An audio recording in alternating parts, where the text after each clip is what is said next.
তুই যাই করিস না কেন আমি তোকে আমার জাদুর কাঠি কখনোই দেব না। মা দেখো, ওই তান্ত্রিকটা ওই পরীটাকে আটকে রেখেছে মা। যেভাবে হোক আমাদেরকে পরীটাকে বাঁচাতেই হবে। হ্যাঁ রে মা, তুই ঠিকই বলেছিস, আমাদের ওই পরীটাকে বাঁচাতে হবে। তুই এখানে দাঁড়া, আমি কিছু একটা করছি।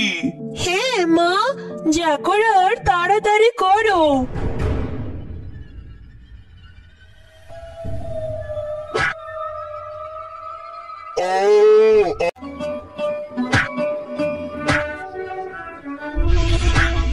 টুম্পা, তোরা কত সুন্দর খেলছিস, আমাকে কি তোদের সাথে খেলায় নিবি? আমারও না খুব খেলতে ইচ্ছে করে রে। না না, আমাদের সঙ্গে তোকে খেলায় নিতে আমরা পারবো না। আমার মা তোর সাথে খেলতে বারণ করেছে। তোরা আমার সাথে এভাবে কথা বলছিস কেন রে?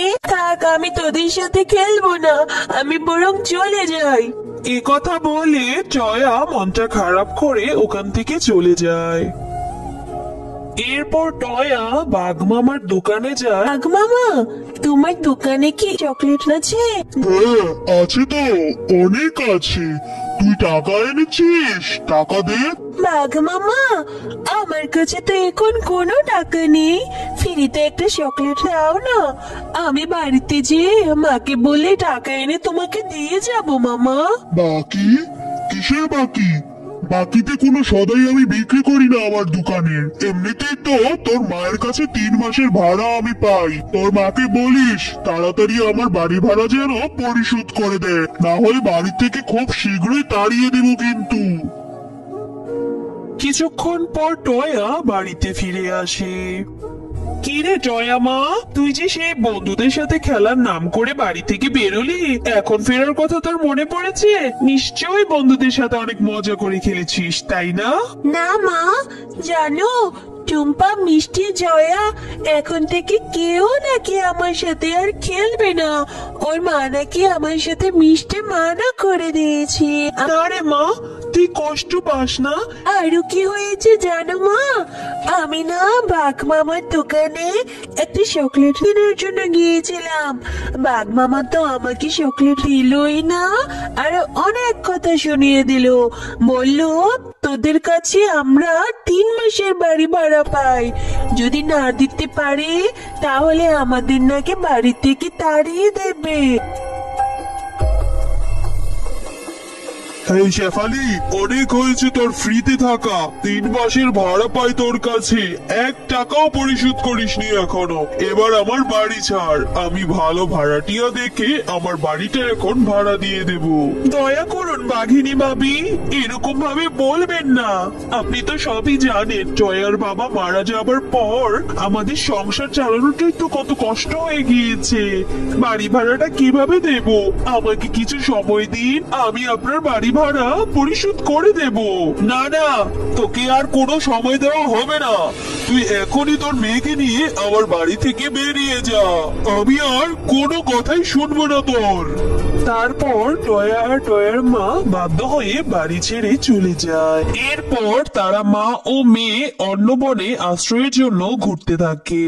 এরপর তারা হাঁটতে হাঁটতে গভীর জঙ্গলে পৌঁছে যায়।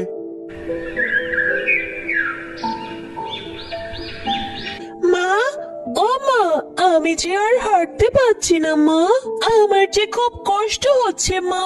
আমার জন্য এত কিছু হয়েছে তাই না মা?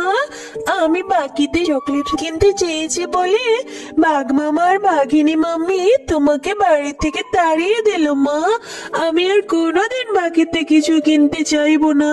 তুই কান্না করিস না রে মা, আমিও যে আর হাঁটতে পারছি না। আর বাঘিনী ভাবে বাড়ি থেকে বের করে দিয়েছে কারণ আমি ঠিক মতো যে বাড়ি ভাড়া দিতে পারি না। তোর বাবা মারা যাওয়ার পর কত কষ্ট করে সংসারটা চালাচ্ছি, দুবেলা দুমুঠো খাবারের জন্য। বাড়ি ভাড়া কোথা থেকে দেবো রে মা? কিন্তু আশেপাশে তো কোথাও কোনো বাড়িঘর দেখছি না, আমার যে খুব কষ্ট হচ্ছে। চল মা, আমরা আরেকটু এগিয়ে যাই। আমার যে খুব কষ্ট হচ্ছে মা, ভীষণ ক্ষুধা পেয়েছি। কাঁদিস না মা, আর কাঁদিস না।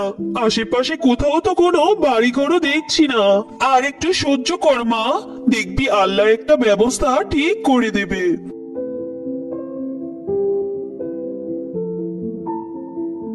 দুষ্ট ত্রান্তি, তুই যাই করিস না কেন, আমি তোকে আমার জাদুর কাঠি কখনোই দেব না। ঠিক আছে, তুই যদি তোর জাদুর কাঠি না দিস তাহলে আমিও তোকে আর বাঁচিয়ে রাখবো না। এবার বল কি চাস তুই? তুই যা করার করে নে, আমি তোকে কিছুতেই আমার জাদুর কাঠি দেব না। মা দেখো, ওই তান্ত্রিকটা ওই পরীটা। এ মা, তুই ঠিকই বলেছিস, আমাদের ওই পরীটাকে বাঁচাতে হবে। তুই এখানে দাঁড়া, আমি কিছু একটা করছি। হ্যাঁ মা, যা করার তাড়াতাড়ি করো।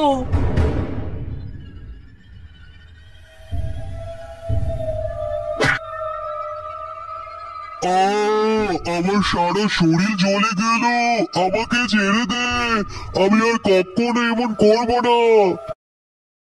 তোমাদেরকে অনেক অনেক ধন্যবাদ, তোমরা আমার জীবন বাঁচিয়েছো।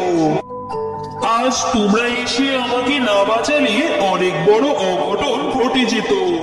কিন্তু তোমরা এই নির্জন জঙ্গলে এলে কি করে? এরপর শেফালি শিয়ালিনী তাদের সাথে ঘটে যাওয়া সকল ঘটনা খুলে বলতে লাগলো।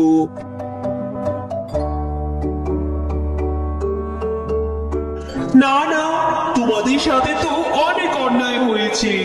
তোমাদের কথা শুনে আমার ভীষণ কষ্ট হচ্ছে। তোমরা যেহেতু আমার উপকার করেছো, তাই আমি তোমাদের কিছু দিতে চাই। এই নাও জাদুর তরমুজ বাড়ি। এই বাড়িতে তোমাদের যাবতীয় সকল কিছু পেয়ে যাবে, তোমাদের আর কোনো অভাব হবে না। তোমাকে ধন্যবাদ পরি, তোমার এই ঋণ আমি কোনোদিন ভুলবো না। তোমাদেরকেও আমি কখনো ভুলবো না। এখন আমি আসি। হ্যালো বন্ধুরা, গল্পটি ভালো লেগে থাকলে চ্যানেলটি সাবস্ক্রাইব করে দাও এবং পাশে থাকা বেল আইকনটাতে প্রেস করে আমার পাশেই থাকো। ধন্যবাদ।